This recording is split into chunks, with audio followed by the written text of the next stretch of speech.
Selamat berjumpa kembali dalam acara kursus Kitab Suci yang diselenggarakan oleh Komisi Kitab Suci Keuskupan Malang yang bekerjasama dengan Komisi Komunikasi Sosial Keuskupan Malang pada kesempatan kali ini. Pada kesempatan kali ini, para saudara, kita akan berbicara tentang menghayati sakramen Ekaristi dalam perspektif pengalaman Injil Yohanes serta relevansi dan implementasinya dalam kehidupan kita sehari-hari. Kita akan mulai dengan gagasan yang pertama, bahwa kalau para saudara membuka-buka lagi kitab suci Anda, kemudian saudara baca-baca lagi kisah bagian yang terakhir, keempat Injil menguraikan hal yang sama, yakni kisah perjamuan makan yang terakhir.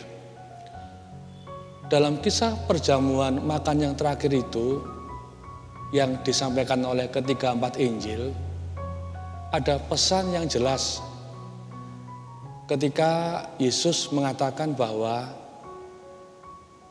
lakukanlah ini sebagai kenangan akan daku.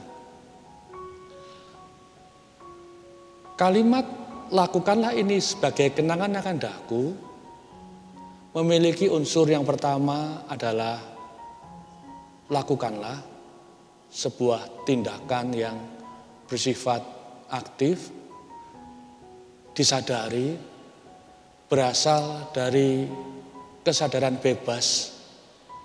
Dan yang kedua ada kata kenangan. Dalam kata kenangan itu ada gagasan, ada peristiwa yang terjadi, ada pengalaman yang dialami, dan ada sebuah pengharapan akan sesuatu yang terjadi yang akan dialami persis seperti ketika mereka bersama dengan Yesus. Nah, dalam konsekuensinya maka kita bisa baca dalam slide yang pertama, mereka melakukan perintah Yesus itu dalam sebuah pernyataan yang dinyatakan oleh Kisah Para Rasul bab 2 ayat 42 yang berbunyi, mereka bertekun dalam pengajaran rasul-rasul dan dalam persekutuan, dan mereka selalu berkumpul untuk memecahkan roti dan berdoa. Ada 4 unsur yang dinyatakan oleh Kisah Para Rasul berkenaan dengan kalimat Yesus, lakukanlah ini. Unsur yang pertama adalah bertekun dalam pengajaran. Yang kedua, hidup di dalam persekutuan gereja. Lalu yang ketiga, mereka memecahkan roti. Dan yang keempat, berdoa. Maka kalau kita lihat dalam konteksnya, berdoa ini berarti para saudara semua sebuah tindakan menjalin relasi. Sebuah tindakan hadir di hadirat Allah yang menjalin relasi yang tampak dalam hidupnya Yesus. Sehingga ketika berdoa adalah sebuah jalinan relasi, maka memecahkan roti sebagai ekspresi dari perayaan Ekaristi tampil hadir dalam sebuah tindakan persekutuan. Tindakan yang disadari bersama oleh jemaat sebagai ekspresi untuk mengalami kehadiran Yesus sendiri. Dan hanya bisa terjadi kalau mereka ada dalam persekutuan hidup bersama dengan para rasul. Nah, kalau kita lihat pengantar yang seperti ini, maka kita boleh bertanya sekali lagi, dalam konteks hidup kita sehari-hari di mana Ekaristi disebut bukan cuma sebagai sebuah ritual upacara, tetapi sebagai sebuah cara hidup jemaat Kristiani Katolik, maka mari kita lihat dalam slide berikutnya, perayaan Ekaristi tidak mungkin bisa dilepaskan dari hidup gereja Katolik dalam kebersamaan jemaat ini, karena Ekaristi merupakan jantung hidupnya gereja. Kalau dikatakan jantung hidupnya gereja, Ekaristi bukan cuma sekedar sebuah ritual, upacara, bukan cuma sekedar sesuatu yang mengikuti kaidah-kaidah upacara begitu saja, maka kita boleh kemudian perdalam kalau ini adalah jantung kehidupannya gereja, para saudara, maka kalau jantungnya ini diambil, kehidupannya juga akan hilang. Sehingga dalam hal ini kita bisa mengerti betapa orang Katolik dalam penghayatan hidup sehari-harinya sangat erat akrab dengan yang disebut merayakan Ekaristi. Sehingga dalam konteks ini, dalam pembahasan kita boleh melihat ada aspek yang tampak dalam unsur perayaan. Memang unsur perayaan itu memiliki kaidah, tatanan, aturan, norma. Tetapi jangan lupa bahwa dalam sebuah perayaan, di balik perayaan itu ada sebuah makna, ada sebuah keberadaan yang menjadi tujuan akhir dari perayaan Ekaristi ini. Kalau hanya pada lapis yang pertama, Ekaristi hanya dipandang sebagai sebuah perayaan ritual. Setelah ritual selesai, maka selesai semuanya. Maka dalam pembahasan kali ini saya ingin mengajak para saudara masuk kepada lebih dari sekedar level yang pertama tadi, yakni masuk ke dalam kebermaknaan dari Ekaristi ini, sehingga nanti para saudara pada akhir pembahasan bisa menemukan implementasi relevansi Ekaristi dalam hidup sehari-hari. Kita lihat sekarang pada pokok yang pertama untuk masuk ke dalam kebermaknaan ini. Ekaristi dalam slide yang ketiga dikatakan menjadi suatu kenangan akan Tuhan. Kalimat yang dinyatakan dalam Injil Lukas bab 22 ayat 19 itu. Kata kenangan ini bukan cuma sekedar memoria, ingatan masa lalu, tetapi sebuah peristiwa yang dihayati terjadi pada hari ini, karena kata kenangan dalam kalimat Tuhan Yesus, lakukanlah sebagai kenangan akan daku ini, merujuk kepada peristiwa pengalaman dari bangsa Israel ketika keluar dari tanah Mesir. Ketika mereka keluar dari tanah Mesir, lalu dikatakan dalam kitab Keluaran bahwa menjelang mereka keluar, disabdakan kepada Musa, pada malam sebelum kamu keluar, hendaklah tiap-tiap keluarga mengambil bagian yang cukup bagi diri mereka, roti yang tidak beragi, dan anak domba yang dimakan bersama cukup untuk satu keluarga. Sebab dengan kesempatan itu, kamu akan tahu bahwa Allah yang mengingat adalah juga Allah yang bertindak. Para saudara, dalam perayaan Paskah Yahudi, pertanyaan yang menjadi pembuka dalam perayaan Paskah Yahudi adalah pertanyaan yang dinyatakan oleh anak-anak yang bertanya, Bapak, mengapa kita pada malam hari ini berkumpul? Lalu si ayah sebagai kepala keluarga akan menjelaskan sambil membaca teks kitab suci peristiwa yang terjadi pada malam hari itu, ketika Allah menyelamatkan bangsa Israel keluar dari tanah perbudakan Mesir. Nah, ketika perayaan ini menjadi perayaan tahunan Israel, maka bukan cuma sekedar memoria masa lampau, tetapi mereka selalu percaya bahwa ketika mereka makan anak domba Paskah, peristiwa keselamatan itu dialami terjadi persis seperti ketika mereka dulu, nenek moyang mereka dulu keluar dari tanah perbudakan Mesir.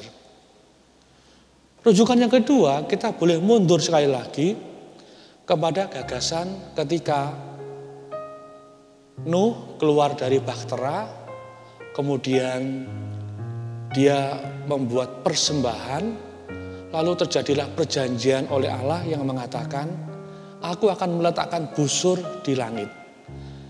Kalau aku melihat busurku itu, maka aku akan ingat isi perjanjianku dan sekali-kali bagimu tidak akan ada lagi bencana. Maka pengalaman hari ini tentang selamat dialami oleh dua peristiwa itu sebagai sebuah peristiwa yang aktual hari ini. Nah, dalam background latar belakang ini kita bisa kemudian kita lihat di slide berikutnya, merasakan secara intuitif iman bahwa jamuan Tuhan yang dirayakan menjadi kenangan akan wafatnya seperti yang dinyatakan dalam 1 Korintus bab 11 ayat 26, secara aktual menunjukkan buah-buah atau dampaknya oleh jemaat yang sedang berkumpul. Sehingga ketika jemaat berkumpul makan roti dan minum anggur, maka jemaat masuk ke dalam dan menjadi bagian dari tubuh dan darah Kristus.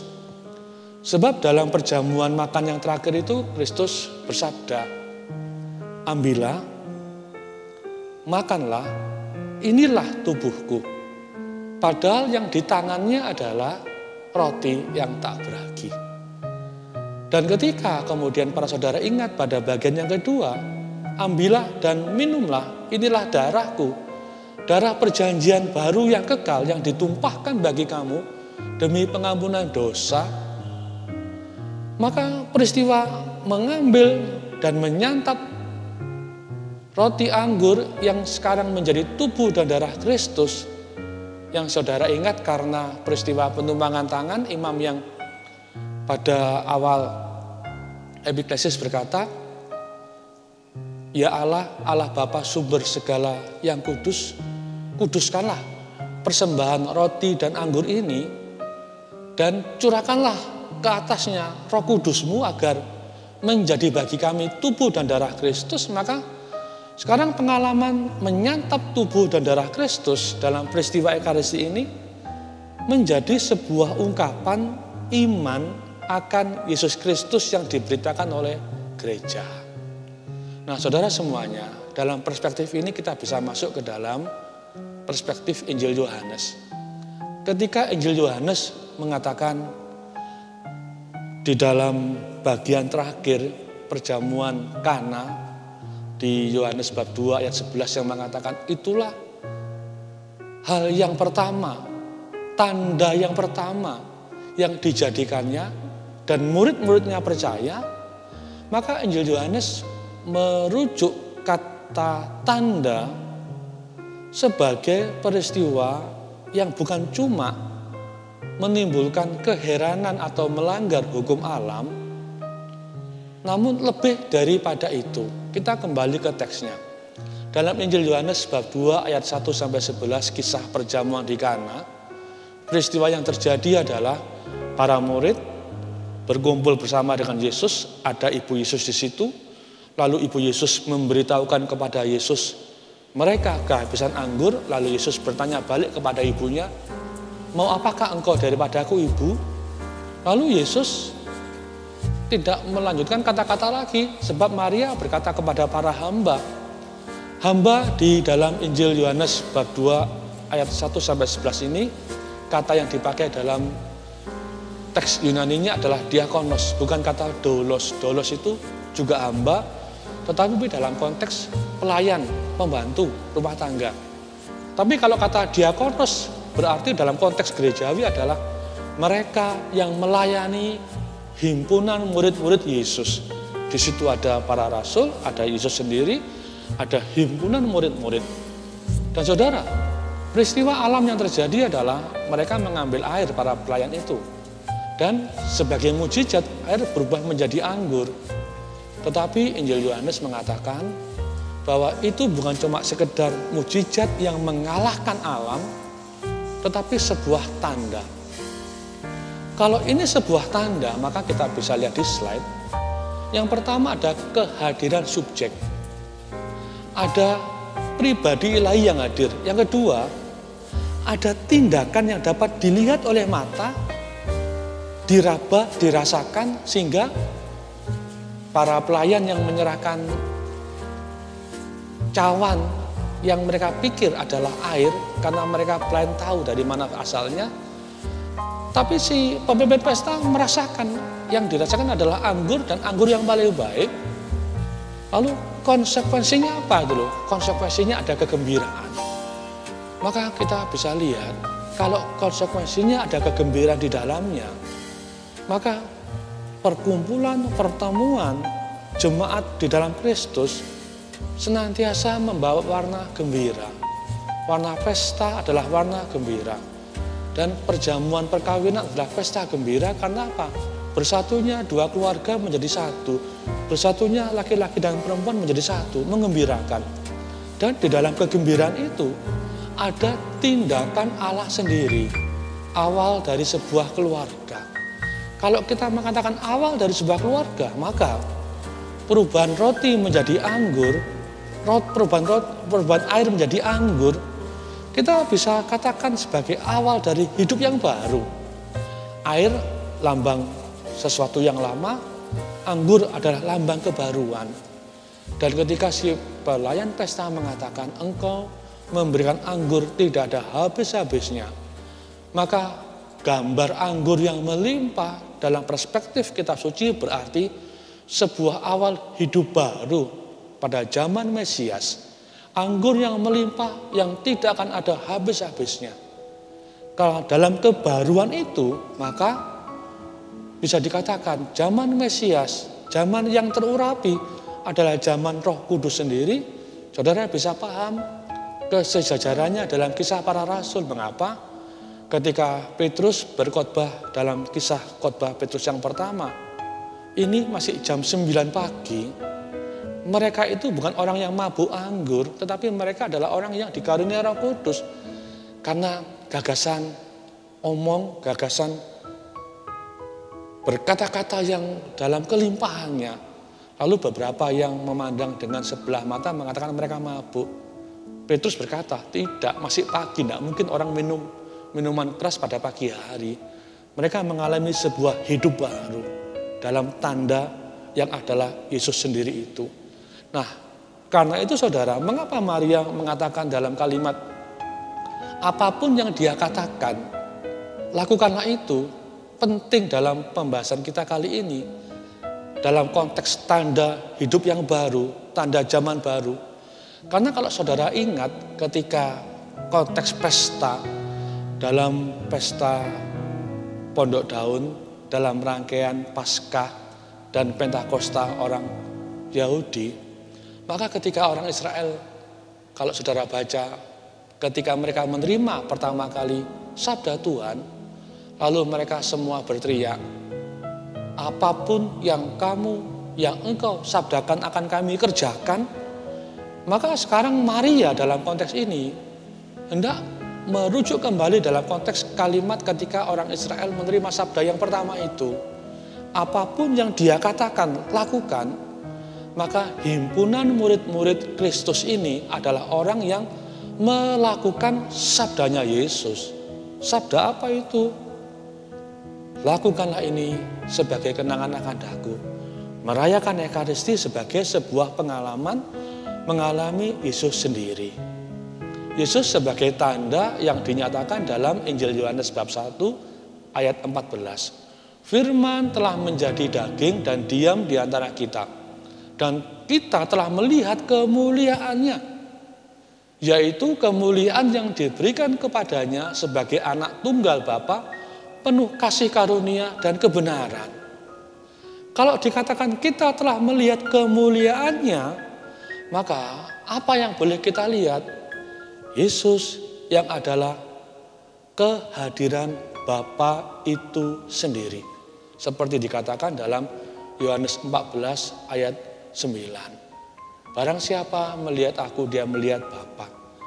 Dan ketika dia melihat Yesus, ketika gereja melihat Yesus, maka himpunan murid yang percaya ini melihat kehendak Bapa sendiri. Ya, ini apa? Kehendak Bapa menyelamatkan.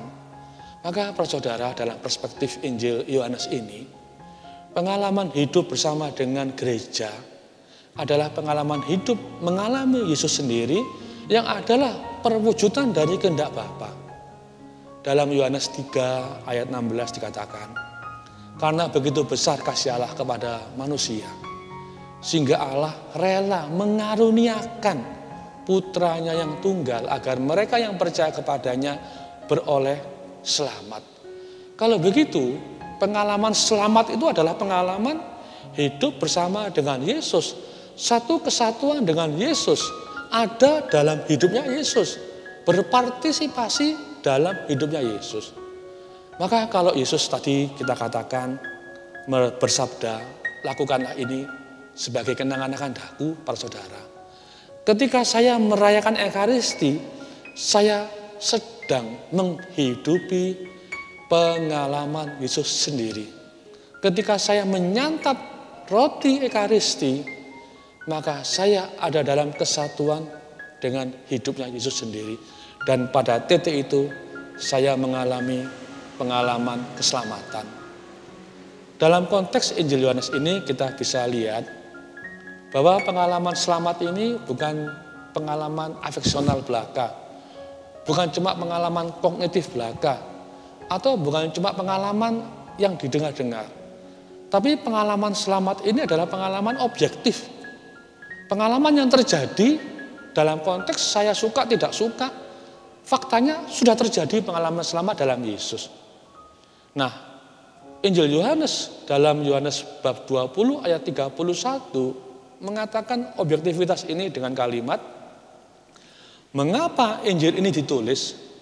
Supaya kamu percaya bahwa Yesuslah Mesias, Anak Allah, dan supaya kamu oleh imanmu beroleh hidup dalam namanya. Kalau beroleh hidup dalam namanya, maka kita bisa mengatakan suka, senang, susah, gembira, sudahlah, memang itu dinamika kehidupan. Tetapi yang paling penting saya ada di dalam Yesus. Entah saya sekarang merasa senang, merasa sedih, secara afeksional saya merasa jauh atau dekat, sudahlah. Faktanya pengalaman bangsa Israel, pengalaman para murid selalu mengatakan, ia menyertai kita. Ketika ia menyertai, ada pengalaman selamat yang secara objektif terjadi. Kesejajaran yang bisa kita lihat, misalnya dalam Injil Matius bab 28 ayat 20 yang mengatakan, aku menyertai kamu sampai akhir zaman. Kalau dia menyertai sampai akhir zaman, maka peristiwa atau tanda Yesus yang hadir dalam Ekaristi ini menghubungkan kita dengan Allah yang bertindak, Allah yang menyertai dalam keberadaan Yesus. Kalau begitu, para saudara, kita bisa masuk kepada pokok berikutnya. Kita lihat di slide berikutnya, bahwa pengalaman Ekaristi ini pertama-tama hanya bisa terjadi dalam pengalamannya gereja. Ingat rujukan dari kisah para rasul yang saya rujuk pada yang bagian pertama tadi. Hanya ada di dalam pengalamannya gereja. Hanya menjadi sebuah peristiwa kelihatan di dalam perkumpulannya jemaat. Hanya di dalam sebuah peristiwa yang publik. Bukan peristiwa rahasia, bukan peristiwa yang tertutup, tersembunyi, bukan. Tetapi sebuah peristiwa yang dialami bersama sebagai sebuah himpunan gereja. Nah, kita bisa melihat kesejajarannya dalam Injil Matius bab 18-20 yang mengatakan, di mana ada 2 atau 3 orang berkumpul atas nama Yesus, artinya karena percaya kepada Yesus, di situ pun Yesus hadir di tengah-tengah mereka ini. Sehingga konteks ini membuat kita yakin pengalaman Ekaristi adalah pengalaman jemaat, pengalaman komunal, pengalaman bersama. Dan tidak bisa saya mengatakan yang penting saya percaya personal, yang penting saya pribadi percaya. Maka kita bisa tahu pengalaman ini mau mengatakan bahwa kebersatuan dengan Yesus hanya bisa terjadi bukan cuma personal, tapi juga harus dialami dalam pengalamannya jemaat. Lebih dalam lagi, Yesus dalam slide berikutnya membuat dirinya sebagai penyelamat manusia dialami pada saat jemaat sedang berkumpul. Secara khusus, ketika mereka berkumpul makan bersama, misalnya dalam Kisah Rasul bab 1 ayat 4, atau Markus 16 ayat 14, atau Lukas 24 ayat 42 sampai 43. Ketika mereka makan bersama dalam konteks Lukas 24 ini, 2 orang murid yang ke Emmaus itu sepanjang hari sudah bercakap-cakap dengan Yesus, tapi mereka tidak mengenali. Maka mereka tidak bisa mengenali Yesus. Setelah Yesus mengangkat roti, mengucap syukur, dan memecahkan roti itu, sebuah gerak atau gestur Ekaristi, barulah mata mereka terbuka. Mereka melihat Tuhan yang bangkit. Mereka mengalami Dia yang bangkit. Mengalami Tuhan yang bangkit, mengalami Dia yang hidup, hanya bisa terjadi dalam pengalamannya jemaat, dalam pengalamannya gereja, dalam kesaksiannya gereja. Kalau begitu, kita bisa lihat apa yang dirayakan dalam Ekaristi dalam slide berikutnya. Dalam Ekaristi, secara faktual mata, memang yang terjadi adalah pemecahan roti atau perjamuan Tuhan. Tetapi sebetulnya di dalam perjamuan Tuhan itu sedang diwartakan sebuah berita yang disebut berita baik atau Injil, yakni Allah mengasihi Anda dan saya. Ketika pengalaman kasih Allah ini, entah bagaimanapun situasi Anda dan saya, para saudara, maka fakta saya dikasih, Anda dikasih adalah fakta objektif. Kalau Anda ingat fakta ini adalah fakta objektif, maka kita bisa rujuk kembali kepada pengalaman Perjanjian Lama ketika Allah memilih bangsa Israel sebagai umat Allah. Dikatakan, bukan karena kamu bangsa yang kuat, bukan karena kamu bangsa yang besar, sehingga kamu menjadi umat Allah. Tetapi karena aku mau memilih kamu menjadi umatku sendiri. Maka ketika kita dalam pengalaman objektif dikasihi oleh Allah ini, bukan karena jasa kita belaka, bukan karena perilaku kita yang layak mendapat kehormatan atau layak mendapatkan upah ganjaran, bukan. Tetapi faktanya kita dikasih, kita ada dalam hidupnya Allah sendiri berkat persatuan dalam perayaan Ekaristi ini. Inilah yang disebut dengan berita gembira atau Injil dalam bahasa Yunani. Kegembiraan yang ada yang tampil dalam Ekaristi menampilkan gagasan ke masa depanan jemaat. Bukan cuma untuk hari ini, tapi juga untuk akan datang. Sehingga saudara bisa ingat dalam anamnesis setelah kata-kata institusi Ekaristi, Mysterium Fidei, marilah kita ingat iman kita. Wafat Tuhan kita kenangkan. Kebangkitannya kita rayakan. Kedatangannya kita rindukan. Dalam konteks Mysterium Fidei atau ingatan iman ini, maka jemaat yang berelasi dengan Yesus adalah jemaat yang mengalami hidup Yesus dalam sengsara, wafat, tapi juga mengalami kebangkitannya, tapi sekaligus pengalaman jemaat ini adalah pengalaman menanti kedatangan Yesus yang kedua. Kedatangannya kita rindukan.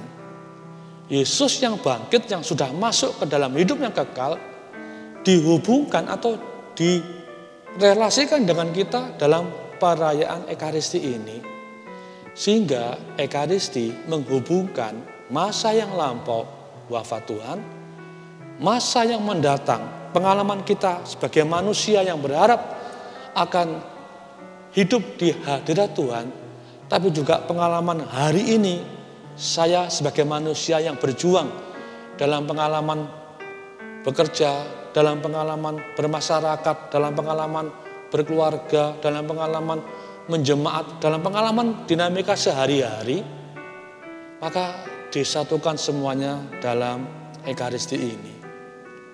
Sehingga saudara semua, jemaat yang berkumpul dalam Ekaristi adalah matra yang kelihatan atau bentuk historis pengalaman keselamatan yang nyata dalam hidup sehari-hari. Jemaat dalam kebersamaan Ekaristi ini menampilkan historisitas keselamatan. Iman Kristiani bukan sekedar ideologi, bukan sekedar gagasan, bukan sekedar ide yang abstrak, tapi iman Kristiani adalah sebuah perjumpaan dengan seorang pribadi. Pribadi yang namanya Yesus, yang kita terima dari kesaksiannya gereja. Dan kesaksian gereja ini yang menjadi dasar mengapa saya yakin percaya ketika dia bersabda, aku akan menyertai kamu sampai akhir zaman. Saudara semua, dalam iman kepercayaan itu, maka memoria Ekaristi dalam anamnesis bukan cuma sekedar ingatan, nostalgia, tetapi sebuah keyakinan, sebuah kesadaran bahwa hidup saya sekarang berarti, hidup saya sekarang bermakna selama saya ada dalam kebersatuan dengan Yesus yang hidup ini, yang diteruskan oleh gereja. Kalau begitu, sekarang dalam slide berikutnya, orang Kristiani merayakan Ekaristi karena orang-orang Kristiani ini mengalami dalam Ekaristi ini sebuah perayaan komunitas, di mana dalam perayaan itu Yesus dikatakan dalam prefasi Ekaristi menjadi sekaligus imam, altar, dan korban.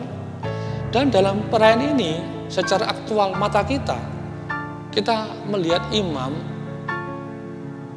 yang menjadi alter Kristus yang merayakan Ekaristi itu dalam in persona Christi atau dalam kehadiran Kristus ini. Sehingga ketika seorang imam mempersembahkan di atas altar kurban, roti, dan anggur, maka bukan cuma sekedar kurban, roti, dan anggur yang ditampilkan. Yang ditampilkan adalah kesetiaan gereja terhadap pesan Yesus ketika perjamuan yang terakhir. Lakukanlah ini sebagai kenangan akan daku.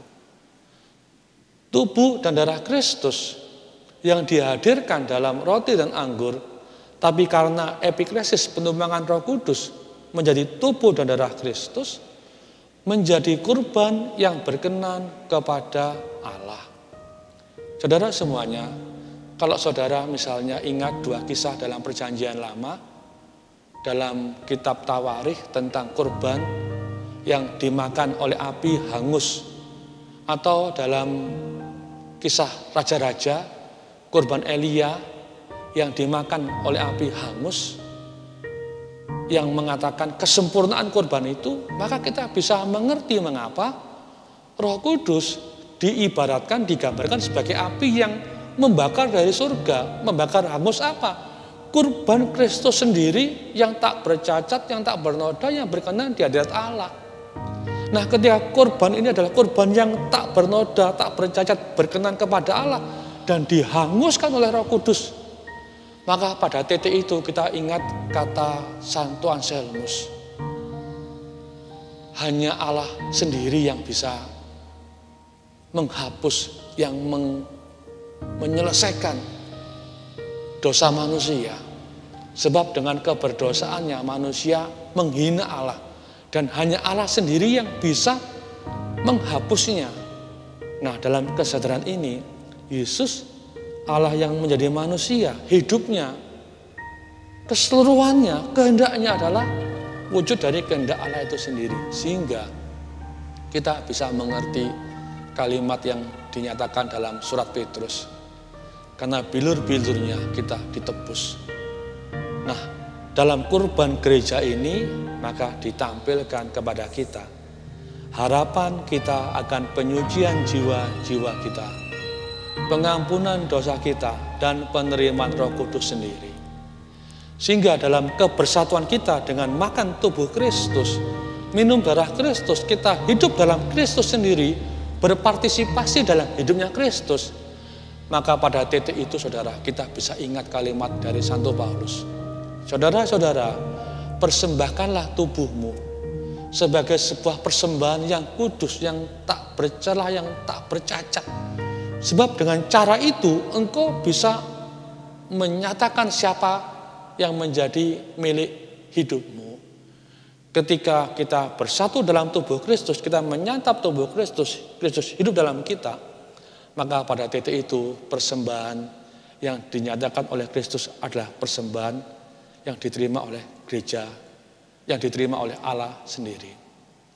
Kalau begitu, imam yang atas nama gereja mempersembahkan kurban dalam Ekaristi, ia bertindak sebagai alter Kristus yang menghadirkan kurban Kristus yang menyelamatkan. Sehingga saudara semuanya, Ekaristi adalah alasan keberadaan utama dan pusat dari sakramen imamat. Kalau kita ambil relevansi sekarang bagi para imam. Sebab karena sakramen Ekaristi inilah sakramen imamat kita menjadi bermakna mulia. Kalau Ekaristi hanya sekedar ritual upacara, maka ya sifatnya hanya ritualisme. Namun karena Ekaristi adalah sebuah kehadiran Kristus, maka imam menjadi alter Kristus. Sehingga imam bukan cuma sekedar yang mempersembahkan misa, yang melakukan misa, tetapi dalam hidupnya Yesus, imam menghadirkan Kristus sendiri yang mewujudkan kasih Allah yang menyelamatkan. Kalau begitu, bila Ekaristi adalah pusat dan puncak perayaan iman, maka dapat dikatakan Ekaristi adalah pusat dan puncak pelayanan imamat. Para imam karena tabisannya dipanggil untuk terus merayakan dan menghadirkan karya penebusan ini setiap hari, meskipun tidak dapat dihadiri oleh jemaat setiap harinya. Mengapa? Nah, sekarang kita masuk ke bagian terakhir. Karena kita bisa lihat di slide, buah Ekaristi yang pertama adalah pengampunan dosa. Ketika Yesus mengatakan, inilah darahku yang diserahkan bagimu, yang ditumpahkan bagimu, dan bagi banyak orang demi pengampunan dosa, maka pengampunan dosa menjadi sebuah peristiwa objektif. Saya menerima atau tidak menerima, objektif terjadi pengampunan dosa oleh peristiwa ilahi ini. Yang kedua, Ekaristi melepaskan dan memisahkan jemaat dari kuasa dosa. Keberdosaan berarti pisah dari Allah. Tetapi karena Ekaristi, jemaat ada dalam kebersamaan Allah sendiri. Saudara semuanya, dengan cara seperti itu Ekaristi mengembalikan kekuatan cinta yang terancam lumpuh dalam kehidupan sehari-hari karena kecenderungan yang tidak teratur. Karena keberdosaan ini, sehingga ketika ekspresi Ekaristi ini menjadi sebuah ekspresi hidup, maka di bagian terakhir jemaat diundang untuk merayakan Ekaristi ini. Paus ke-6 menegaskan bahwa tidak ada misa yang bersifat privat atau misa privata. Bahkan ketika seorang imam merayakannya seorang diri. Karena perayaan Ekaristi atau Misa selalu merupakan tindakan Kristus dan tindakan gereja. Imam sebagai pelayan Ekaristi selalu bertindak dalam pribadi Kristus dan atas nama seluruh gereja. Tindakan pelayanan seorang imam yang merayakan Ekaristi bermaksud menghadirkan karya keselamatan Kristus bagi umat yang dilayani. Maka kita sekarang mengambil bagian terakhir untuk relevansi keadaan kita dengan apa yang disebut dasar dari komuni rindu. Pedoman umum Misale Romanum nomor 13 mengatakan begini, partisipasi umat secara sakramental ada dalam ikut secara aktif menyambut dari kurban yang sama yang disambut juga oleh imam yang sedang merayakan Ekaristi. Tetapi faktanya, saudara, ada situasi darurat yang membuat orang tidak dapat hadir dalam perayaan Ekaristi. Dalam bahaya perang, dalam bahaya bencana alam, atau dalam seperti situasi kita wabah virus COVID-19 yang menghalangi beberapa dari antara kita hadir dalam Ekaristi. Nah, dalam peristiwa itu, imam tetap dapat merayakan Ekaristi untuk kepentingannya gereja dan menghadirkan rahmat keselamatan Kristus. Secara objektif, rahmat keselamatan Kristus hadir dalam Ekaristi yang dirayakan oleh seorang imam. Namun kita, jemaat yang tidak bisa hadir, dalam kerangka objektif itu pula tetap dapat merasakan, merayakan, mengalami kehadiran Kristus yang menyelamatkan. Sebab tindakan Kristus itu bukan tindakan hanya afeksional, kognitif, atau tindakan psikologis, bukan, tetapi tindakan objektif di mana Kristus hadir mempersembahkan dirinya kepada Bapa bersama seluruh gereja dalam kebersamaan hidup yang dialami jemaat yang dirayakan oleh imam Sang Alter Kristus ini. Ekaristi dari dirinya sendiri mempunyai dua dimensi, yakni dimensi eklesial, tindakan Kristus dan tindakan gereja, tapi juga dimensi spiritual, kesatuan universal Kristus dengan gereja, dan persatuan diri pribadi imam itu dengan Kristus, serta persatuan kita masing-masing dengan Sang Kristus. Sehingga saudara, dalam persatuan spiritual ini kita bisa mendengar kalimat dari imam yang berkata, kami melambungkan madah kemuliaan bagimu bersama para malaikat dan seluruh laskar surgawi yang tak henti-hentinya bernyanyi pada privasi hari Minggu. Ketidakhadiran umat dalam perayaan Ekaristi hanya menggambarkan umat yang tidak hadir secara fisik, tetapi tidak berarti tidak ada umat dalam pemahaman spiritual. Perayaan Ekaristi selalu merupakan ungkapan persekutuan seluruh umat Allah. Ketidakhadiran fisik tidak memutuskan persatuan yang dikaruniakan Kristus kepada umatnya. Maka para saudara, dalam kesempatan siang hari ini sebagai penutup dari pembahasan kita menghayati Ekaristi, saya mengajak para saudara, mari kita ambil sikap badan yang baik, kita masuk dalam sikap doa. Kita tutup pertemuan kita pada kali ini dengan doa komuni batin atau doa komuni rindu. Dalam nama Bapa dan Putra dan Roh Kudus, amin. Yesusku, aku percaya bahwa Engkau hadir dalam sakramen Maha Kudus. Aku mengasihimu melebihi segala sesuatu, dan aku merindukan Engkau dalam seluruh jiwaku. Karena aku tidak dapat menerimamu secara sakramental saat ini, maka datanglah ya Tuhan Yesus, sekurang-kurangnya secara rohani dalam hatiku. Meskipun Engkau selalu dan telah datang dalam hidupku, aku memelukmu dan ingin mempersatukan seluruh diriku seutuhnya denganmu. Dan jangan izinkan aku terpisah darimu. Amin. Dalam nama Bapa dan Putra dan Roh Kudus. Amin. Terima kasih, semoga pembahasan kali ini berguna bagi hidup rohani Anda. Sekian.